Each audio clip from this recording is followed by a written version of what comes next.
কথাটা বুঝাতে পারলাম না?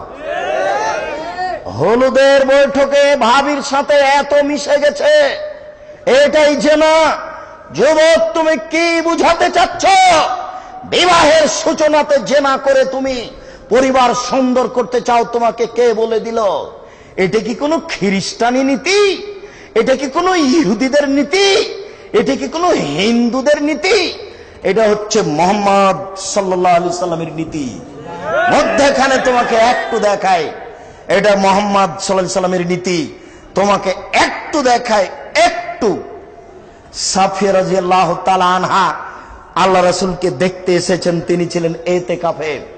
আল্লাহ রাসূল মসজিদে ছিলেন ইতিকাফে। সাফিয়া দেখতে এসে দেখা শেষ হলে উঠে চলে যাচ্ছেন। আল্লাহ রাসূল উঠে যাচ্ছেন পিছনে পিছনে। ইতিমধ্যে দুইজন সাহাবী সাফিয়ার পিছনে পিছনে যাচ্ছে। তখন আল্লাহ রাসূল বলছেন, এই থামো, তোমরা সাফিয়ার পিছনে যাও না। তখন সাহাবীগণ বলছেন, আল্লাহ রাসূল, এটা কেমন হয়ে গেল? আমরা কি আপনার স্ত্রী সম্পর্কে কিছু ভাববো?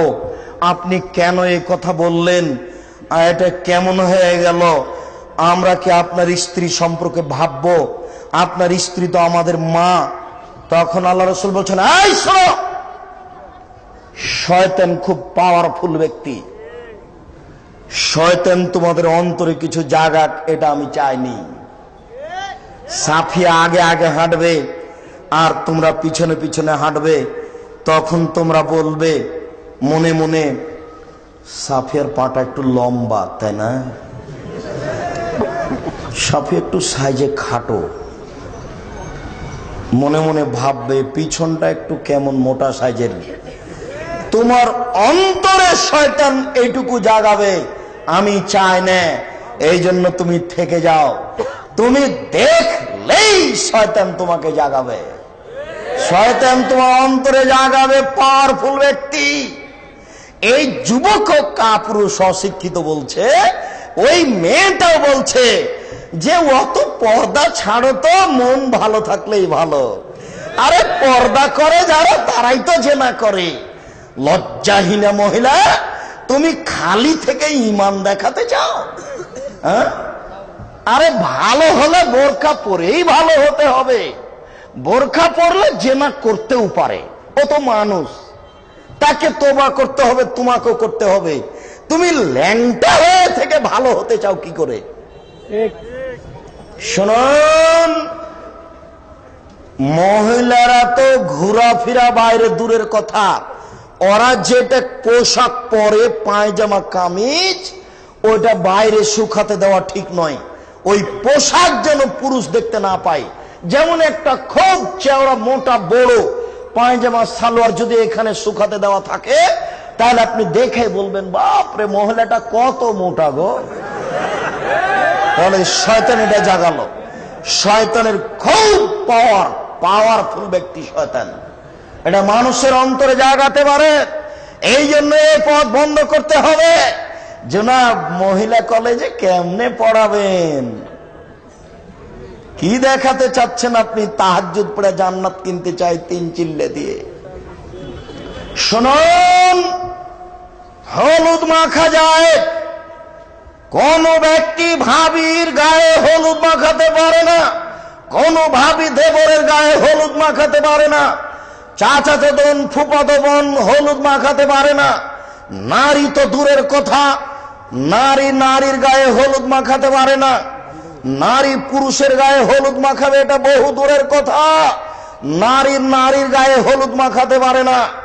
আজ থেকে নিয়ে 1450 বছর পূর্বে আল্লাহর নবী কঠোর ভাবে বলে গেছেন। তিনি বলেন, লা তুবাশিরুল মারাতু আল মারাতা, একজন মহিলা আর একজন মহিলার গায়ে হাত লাগাতে পারে না।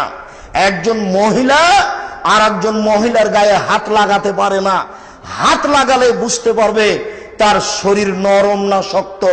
কোন সময়ে স্বামীর সামনে বলবে, ফাতানা থালে যাওজিহা কানা ইয়ানজুরু ইলাইহা, স্বামীর সামনে বলবে, খালেদার শরীর এতই নরম। তখন তার স্বামী অন্তরের চোখে ওই মেয়েটাকে দেখবে। ওই মেয়েকে অন্তরের চোখে দেখা হারাম। যুবক, আমি তোমাকে কি দিয়ে বুঝাই?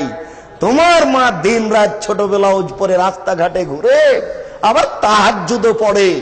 তোমার বোন নগ্ন পোশাকে কলেজায় যায়, তুমি দেখো। কি দিয়ে আমি তোমাকে বুঝাই? আল্লাহর নবী বলছেন, অন্তরের চোখে মেয়েটাকে দেখবে। একজন মেয়েকে অন্তরের চোখে দেখা হারাম, একজন মেয়েকে অন্তরের চোখে দেখা হারাম। যুবক শুনো, আমাদের নবী মুহাম্মদ সাল্লাল্লাহু আলাইহি সাল্লাম বলেছেন, 6 শ্রেণীর মানুষকে আমি জান্নাতে নিয়ে যাব, জরুরি ভাবে 6 শ্রেণীর মানুষকে আমি জান্নাতে নিয়ে যাব। তার এক শ্রেণী হচ্ছে বেগানা নারীকে দেখে চক্ষু নিচু করে যারা, বেগানা নারীকে দেখে চক্ষু নিচু করে যারা, আমি তাদেরকে জান্নাতে নিয়ে যাব। 2, 3 শ্রেণীর মানুষ জান্নাতে যাবেই, 3 শ্রেণীর মানুষ জান্নাতে যাবেই, 3 শ্রেণীর মানুষ জান্নাতে যাবেই। তার এক শ্রেণীর মানুষ হচ্ছে বেগানা নারীকে দেখে চক্ষু নিচু করে যারা, বেগানা নারীকে দেখে চক্ষু নিচু করে যারা। 3, আল্লাহ রাসূলকে জিজ্ঞাসা করা হলো, আল্লাহ রাসূল, হঠাৎ যদি কোনো নারীর উপরে চোখ পড়ে তাহলে কি করব? যুবক, মানা পরে একটু বিধান শুনে যাও। হঠাৎ যদি কোনো নারীর উপরে চোখ পড়ে তাহলে কি করব? হঠাৎ যদি কোনো নারীর উপরে চোখ পড়ে তাহলে কি করব? আল্লাহর নবী আমাকে বললেন, তোমার মুখখানা ঘুরিয়ে নিবা। এটা বিধান, এটা ল, এটা মুসলিম নীতি। তুমি মুসলমানের বাচ্চা, এই জন্য আমি বলছি। তুমি বলো যে আমি অমুসলিম, আমার কাছে লাগে না। হঠাৎ চোখ পড়ে গেলে মুখ এভাবে ফিরিয়ে নিতে হবে। যুবক, তুমি আবার শোনো, এক, বেগানা নারীকে দেখে চক্ষু নিচু করে যারা, তাদেরকে মুহাম্মদ সাল্লাল্লাহু আলাইহি সাল্লাম জান্নাতে নিয়ে যাবেনই যাবেন। 2, বেগানা নারীকে দেখে চক্ষু নিচু করে যারা, তারা জান্নাতে যাবেই। 3, হঠাৎ চক্ষু পড়ে গেলে চক্ষু ফিরিয়ে নিতে হবে। এবার তুমি বলো, তোমার মোবাইলের অবস্থা, দিন রাত তুমি ল্যাংটা মেয়ের দিকে চেয়ে আছো। এবার